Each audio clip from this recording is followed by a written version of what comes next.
On voit maintenant la factorisation de trinômes avec la méthode qu'on appelle la méthode produit-somme. Ça, c'est certainement la méthode la plus populaire là, pour factoriser des trinômes. Alors, elle fonctionne même quand on peut factoriser un trinôme carré parfait. C'est une méthode qui est très, très, très populaire. Alors, ça consiste à factoriser des trinômes de ax2 bx plus c. Si on a bien assimilé les capsules précédentes, c'est la troisième méthode qui nous permet de factoriser des trinômes comme celui-là. Donc, quand il y a trois termes. Quand il y a deux termes, ça peut être une différence de carré ou une mise en évidence. Quand il y en a quatre, c'est souvent la double mise en évidence. Puis quand il y en a trois, ça peut être soit un trinôme carré parfait, soit une complétion de carré, ou soit la méthode produit-somme qui s'applique. Alors, ce qu'on va faire avec ça, c'est qu'on va créer un polynôme à quatre termes à partir de lui pour en faire une mise en évidence double par la suite. Bon, ça peut peut-être paraître abstrait. Puis de là, le mot produit-somme, c'est qu'on va trouver, pour trouver les termes, les deux nombres qui vont être bien importants, c'est qu'il faut que ce soit le produit, il faut que ces deux nombres-là, leur produit, ce soit la réponse entre A fois C, et que leur somme donne B. Donc, il faut trouver deux nombres, oui, parfois par tâtonnement, par essai et erreur, qui va donner la multiplication de A avec C et aussi la somme de A. Donc, on y va pour mettre ça concret. Donc, si on veut factoriser x2 plus 2x moins 15, il faut trouver deux nombres sans les x qui va donner moins 15, parce que moins 15, c'est 1 fois moins 15. Et il faut que la somme de ces deux nombres-là soit 2. Donc, il faut que les deux nombres que je vais trouver, quand je les additionne, ça donne 2, puis quand je les multiplie, ça donne moins 15.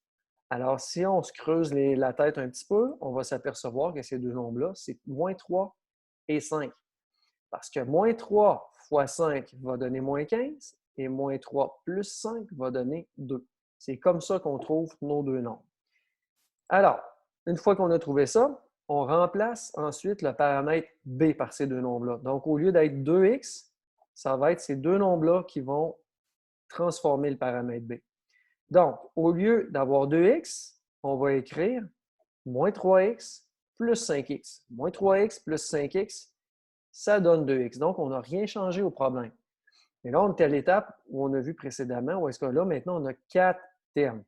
Avec ces quatre termes-là, donc je vais me déplacer un petit peu, on va mettre en évidence le facteur qui est commun.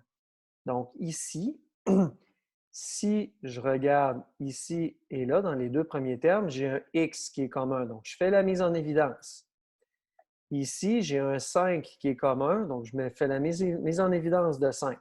Donc, ce que ça donne x fois x moins 3 et 5 fois x moins 3. Je m'aperçois ensuite de ça que j'ai 2 fois x moins 3 dans le premier terme et dans le deuxième terme. Donc, je suis capable de prendre x moins 3 et de le mettre en évidence lui aussi. Donc, quand je fais ça, ce que ça donne, c'est que ça va donner x moins 3 et tout ce qui va rester, si j'ai retiré x moins 3 de toute cette expression-là, ici, il n'y a plus d'x moins 3, là, il n'y a plus d'x moins 3, donc il reste juste x plus 5. C'est pour ça que ça donne ça ici, et le x moins 3 est devant. Donc, j'ai fait une double mise en évidence à partir d'ici. Donc, c'est bien important de maîtriser la double mise en évidence pour faire la méthode produit et somme. À noter, OK, puis il faut faire attention à aller trop vite. Quand le A, c'est 1, et qu'on a trouvé nos deux paramètres, on a le droit, en fait, quand on s'aperçoit que ça, c'est la méthode qui marche tout le temps, mais il y a une méthode quand même un peu plus rapide parce que quand A vaut 1 en avant du trinôme, le moins 3, on s'aperçoit qu'il est là, et le 5, on s'aperçoit qu'il est ici. Donc, on peut tout de suite écrire x moins 3 fois x plus 5. Ça s'applique quand le A vaut 1 et on n'a pas besoin de tout détailler cette partie-là. Ça, c'est la logique, c'est l'explication logique pour arriver à ça, mais une fois qu'on le comprend, puis qu'on s'aperçoit qu'à toutes les fois qu'on factorise ce trinôme-là, on obtient directement nos deux nombres qu'on a cherchés avec le produit et la somme, on peut l'écrire directement comme ça. Par contre, Si on a un problème où est-ce que le A, c'est pas 1 et c'est 8, là, à ce moment-là, il faut faire attention. Il faut procéder avec la méthode qu'on vient de voir. C'est-à-dire, je trouve les deux nombres qui fait que le produit va donner 8 fois 5, donc 40, et que la somme va donner 14. Donc, après quelques essais, ces deux nombres-là, là, faites pas le saut parce que là, on les trouve tout de suite. Normalement, des fois, quand on commence cette méthode-là, des fois, on cherche un petit peu. Donc, on cherche quelques secondes, quelques même minutes, des fois, à arriver à notre réponse. Donc, ici, on sait que 40, c'est pas mal 4 fois 10, puis 14, c'est 4 plus 10. Donc, les deux termes, c'est 4 et 10. Alors, par exemple, si on avait essayé 2 fois 20, 2 plus 20, ça donne 22. Donc, on élimine ces possibilités-là. Donc, il s'agit de trouver ça en premier et de voir avec la somme si on y arrive. Donc, les deux nombres, c'est 4 et 10. Parfait. Je remplace le paramètre B, qui est 14, par 4 et 10, avec les X aussi. On va avoir la même chose.